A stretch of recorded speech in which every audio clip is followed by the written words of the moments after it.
सेवक आपके मध्य आपके आरोग्य लय वॉल्यूम 125 यानी कि 125 के लिए उपस्थित है। आज आपके सुझाव पर फेफड़ों यानी कि लंग्स में संक्रमण व कैंसर के कारण, लक्षण, सावधानियां, घरेलू उपाय एवं क्रियाओं पर चर्चा करेंगे। लेकिन सेवक आपसे प्रार्थना करेगा कि आप इस वॉल्यूम को पूरा अवश्य सुने एवं देखें, क्योंकि मोटे मोटे तौर पर आज हम वह जानकारियां साझा करने जा रहे हैं जो सबके लिए जानना समझना आवश्यक है। सब प्रथम आते हैं संक्रमण व कैंसर के कारणों पर। इसमें सेवक कहेगा कि हमारा लाइफस्टाइल ठीक नहीं है इस समय प्रेजेंट अधिकतर लोगों का। जैसा कि हम जो है अपना सोने का उठने का समय निश्चित नहीं कर पा रहे, अपना खाना बाहर से रेडीमेड रेडी टू ईट जिसको कहते हैं मंगा लेते हैं, जो कि हमारे इन संक्रमण के लिए बहुत खतरनाक रहता है, क्योंकि उसमें सोडियम की मात्रा बार बार पकाने से ज़्यादा हो जाती है। दूसरा, हमारा समय पर ना सोना, जैसे कि कभी हम 11 बजे सो रहे हैं, कभी 12 बजे सो रहे हैं, कभी 10 बजे सो रहे हैं, और नींद का भी प्रॉपर ना लेना, क्योंकि नींद हमें 7 घंटे के करीब यानी कि 6 से 8 घंटे जरूर लेनी चाहिए। दूसरा, धूम्रपान अधिक करना। तीसरा, अल्कोहल का प्रयोग अधिक करना और बार बार करते रहना। अगर हमारे शरीर में कोई ऐसे एबनॉर्मलिटी आ जाती है तो हमारे को तो इन चीज़ों से बिल्कुल ही 100% बाहर हो जाना चाहिए, नहीं तो कई तरह के संक्रमण में फेफड़ों का संक्रमण और कैंसर तक भी हो जाता है।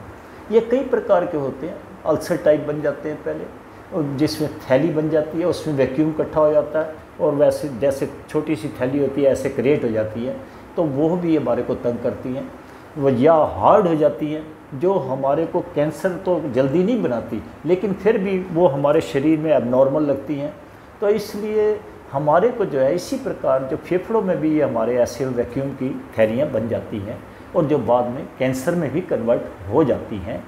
और तीसरे यह है कि हमारा वातावरण, कि हम किस वातावरण में रह रहे हैं। जैसे मान लो वहाँ पे हर समय स्मेल रहती है, तो उससे भी हमारे को इन्फेक्शन होने का डर रहता है। तीसरा, आजकल इंडस्ट्रियलाइजेशन हो रहा है मेट्रोपॉलिटन सिटीज़ में, या जहाँ पे भी इंडस्ट्री ज़्यादा चलती है वहाँ की लेबर को, या वहाँ पे जो काम करते हैं या बार बार उस लिंक में आते हैं वहाँ के वातावरण के, उनको भी फेफड़ों का संक्रमण व कैंसर होने का खतरा बढ़ जाता है। यह भी सेवक कहेगा कि आजकल हम बच्चों को प्रॉपर गाइड नहीं कर पा रहे, क्योंकि जैसे बच्चे जिम्स वगैरह में जाते हैं तो वो अपनी कोशिश उनकी ये होती है जल्दी से जल्दी हमारी चेस्ट या हमारे ये जो मसल्स हैं डेवलप हों, लेकिन उसके लिए डाइट प्रॉपर बहुत ज़रूरी है।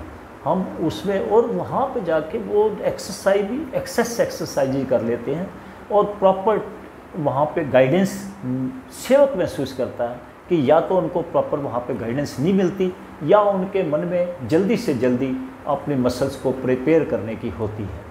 इसलिए सेवक आपसे सबसे प्रार्थना करेगा कि अपने बच्चों का ध्यान रखिए, उनकी डाइट का भी ध्यान रखिए, उनको प्रॉपर खाना दीजिए। और दूसरा, इसके साथ ही सेवक कहेगा कि हमारे को देखो वायरल संक्रमण होता है जब मौसम बदलता है, जैसे ठंडे मौसम में आते हैं या जब हम ठंडे मौसम से गर्म मौसम में आते हैं। दूसरा होता है जीवाणु संक्रमण, कि हम किसी जैसे एज फैक्टर से भी ये संक्रमण होते हैं, जैसे 60+ होते हैं तो संक्रमण का खतरा बढ़ता रहता है, और जिसका भी इम्यून सिस्टम वीक होगा उसको संक्रमण जल्दी से होने का खतरा बना रहता है। अपने इम्यून सिस्टम को आप जैसे हो सकता है स्ट्रॉन्ग कीजिए। सेवक ने आपसे लास्ट में पार्ट में आएगा कि हमने कैसे अपने इम्यून सिस्टम को स्ट्रॉन्ग कर सकते हैं।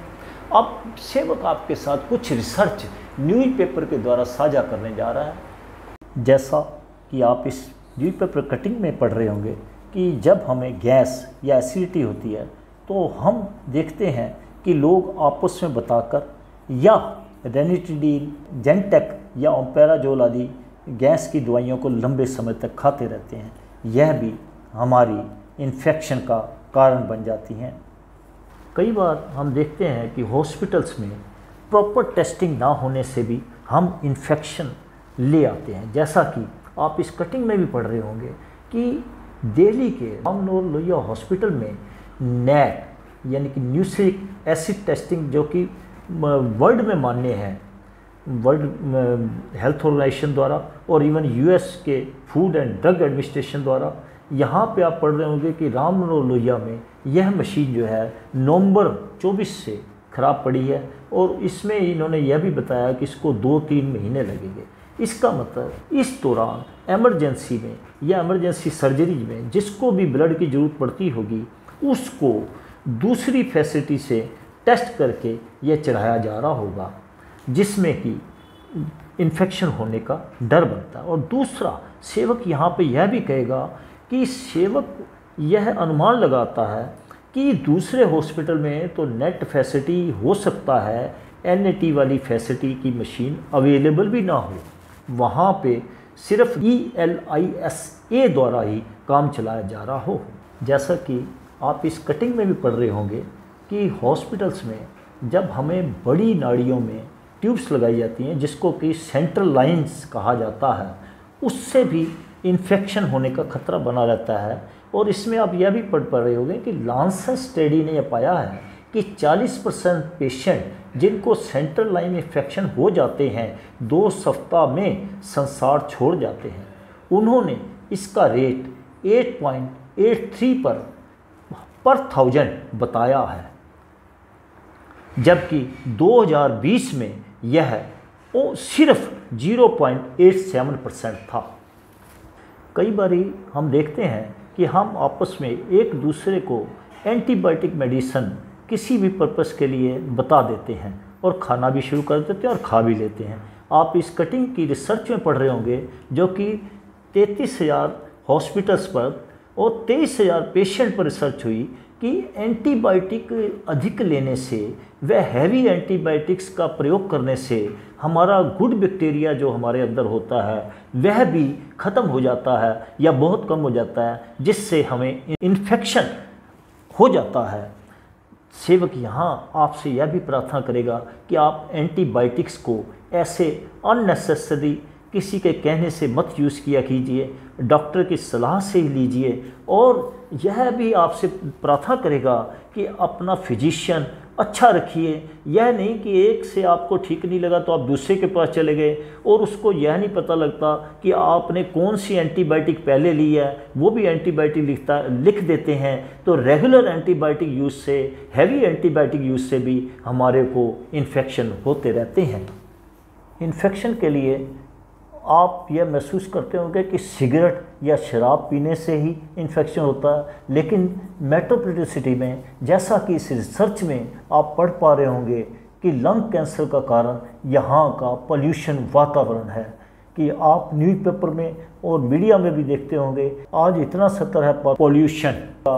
और यहाँ पे एक रिसर्च भी हुई है जिसमें हमारे all India institute of medical sciences के डॉक्टर अभिषेक शंकर जी थे उस टीम में, एशिया पैसिफिक लंग कैंसर की इस टीम में। तो उन्होंने यह संदेह पक्का किया है कि इससे भी हमें इन्फेक्शन व कैंसर हो रहे हैं।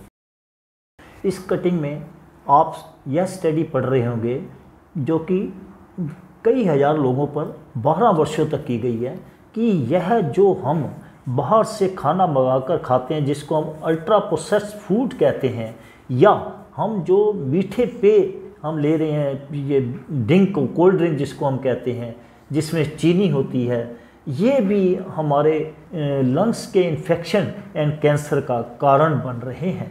लक्षणों में सेवक आपसे साझा करना चाहेगा कि इसमें हमें ठंड का महसूस होना, बुखार हो जाना या बुखार हो के उतरना कभी हो जाना, खांसी का होना, खांसी लगातार रहना, खांसी 3 सप्ताह तक दवाइयों से भी ठीक ना होना, वज़न का कम होते जाना, भूख ना लगना, कभी खांसी के साथ खून का आ जाना, सांस लेने में कठिनाई होना, फेस पर, चेहरे पे, छाती पे या शरीर पे स्वेलिंग हो जाना आदि आदि। इस बीमारी के डायग्नोस के लिए चिकित्सक के पास जब हम जाते हैं तो वह हमारी स्थिति के अनुसार टेस्ट करवाते रहते हैं, जिसमें खून की जांच, x-ray, CT scan, lungs function test, bronchoscope, PET, biopsy, CT guided biopsy. अब सेवक आता है आपके घरेलू उपचारों पर कि सेवक आपसे साझा करेगा कि आप इसमें भाप ले सकते हैं जो कि आपकी बलगम को ढीला करके बाहर निकाल देगी, और मौसम के फल व सब्जियां आप खा सकते हैं जिससे बलगम ना बने। इन चीज़ों का ज़रूर ध्यान रखें। गर्म तरल पदार्थ ले सकते हैं, हर्बल टी ले सकते हैं, और गर्म पानी में नींबू आधा डालकर उसकी भाप लेकर और उसको धीरे धीरे सिप सिप करके जब वो कोसा हो जाए तो आप पी सकते हैं। नमक वाले पानी के सोते समय गरारे जरूर करें। अदरक एवं हल्दी की चाय पिएं। लहसुन और शहद लें। शुगर है तो सिर्फ लहसुन लें। आराम अधिक करें। नींद अच्छी लें। सुगंधित वस्तुओं से दूर रहें। समय समय पर टीकाकरण कराते रहें, और सार्वजनिक स्थानों पर या बाहर जहाँ पर भी जाएं मास्क लगाकर जाएं, और अपने आप को सक्रिय रखें। एक्सरसाइज इत्यादि करते रहें। सेवक आपसे यह भी साझा करना चाहेगा कि अगर आप जिम या कोई भी दूसरी हैवी एक्सरसाइज करना चाहते हैं तो आप खाना खाने के 3 घंटे बाद करें। खाना खाने के इमीडिएट या 1-1.5 घंटे बाद बिल्कुल ना करें। और इसी प्रकार जब आप टीवी देख रहे हैं या सेल का प्रयोग कर रहे हैं तो खाना मत खाइए। अगर खाना खा रहे हैं तो इन चीज़ों का प्रयोग मत कीजिए, क्योंकि इससे क्या होता है कि हम जो खाना खा रहे होते हैं वो कई बारी हमारे विंड पाइप में चला जाता है, जिससे कि हमारे को इन्फेक्शन होने का लंग्स के बहुत ज़्यादा खतरा बन जाता है। साथ ही सेवक आपसे हैवी एक्सरसाइज थोड़ी सी बाहर जाके पार्क में दिखाएगा, लेकिन एक एक्सरसाइज आपसे सिंपल आज सजेस्ट करना चाहेगा कि अगर आप, ये हमारा अग्नि तत्व है जो थंब है, ये हमारा वायु तत्व है और ये हमारा आकाश तत्व है। अगर हम ये वायु तत्व और अग्नि तत्व को बैठ पे जैसे लगाकर ये अगर इजी मूड में बैठ जाएं, थोड़ा सा सांस लें, लंबे सांस लेते रहें वो छोड़ते रहें, तो साथ में अपने ध्यान को यहाँ पे ले जाएंगे। यहाँ पे हमें पल्पिटेशन महसूस होगा, उसको सुनते रहें। ये 5 से 10 मिनट आप ये क्रिया 2 टाइम करें तो आप देखेंगे कि आपको दवाइयों के साथ साथ, डाइट के साथ साथ एक बीमारी से निकलने में यह जो प्रयोग है आपको बहुत अच्छा फल देगा। आपका स्वास्थ्य जल्दी ठीक करेगा। अगर आप थोड़ा दिमागी तौर पर डिस्टर्ब हो गए, मान लो आपके दिमाग में बार बार आपकी एलिमेंट का विचार आता है इस बीमारी का, तो आप आकाश तत्व को भी साथ मिला लीजिए। ऐसे अगर आपने वायु तत्व, अग्नि तत्व और आकाश तत्व को ऐसे मिला लिया तो आपका ब्रेन का लेवल भी सम होता जाएगा। आपके जो निषिद्ध विचार थे, जो नेगेटिव थिंकिंग थी, वो दूर हो जाएगी। अब सेवक आ रहा है क्रिया पाठ पर। इसमें सर्वप्रथम सेवक आपसे प्रार्थना करेगा कि आप सुबह सुबह खाली पेट सैर अवश्य करें। सैर से क्या होता है कि आपको जो ऑक्सीजन मिलती है वो आपके ब्लड सेल्स में मिलके उसको ऑक्सीडेट कर देती है और आपको स्ट्रेंथ मिलती है, जो इम्यून सिस्टम आपका स्ट्रॉन्ग करती है।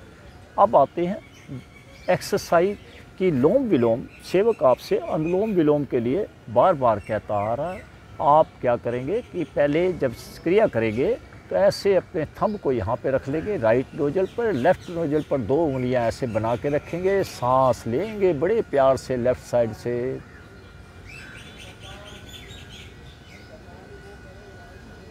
और राइट साइड से इसको निकालेंगे।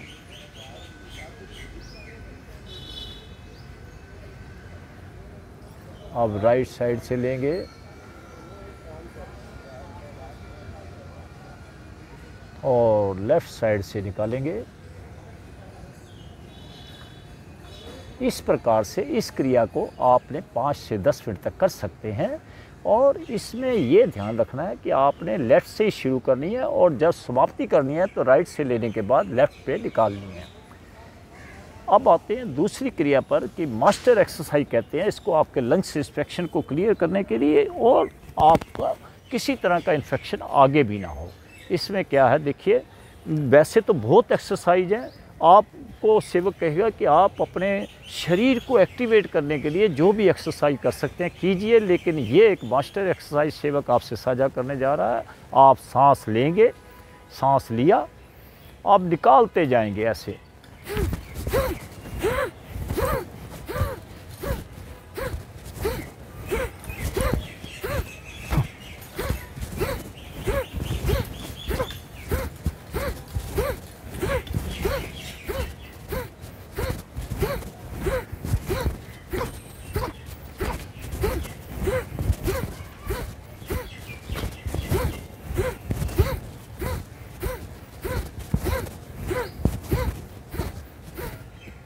इस क्रिया को आपसे 5 से 10 मिनट या जितना आपके शरीर में समर्थ है उतनी देर आप करते रहेंगे। अगर आप मान लो आप एग्जॉस्ट हो जाते हैं तो इस क्रिया को फिर दोबारा सांस लेने के बाद निकालते रहें और ये सांस लेने के लिए ऑटोमेटिकली अंदर जाता रहेगा, आपको घबराने की जरूरत नहीं, ना उस बारे में सोचने की ज़रूरत है। अब सेवक आपसे इस वॉल्यूम को समाप्त करने की अनुमति चाहता है। जय हिंद, जय भारत।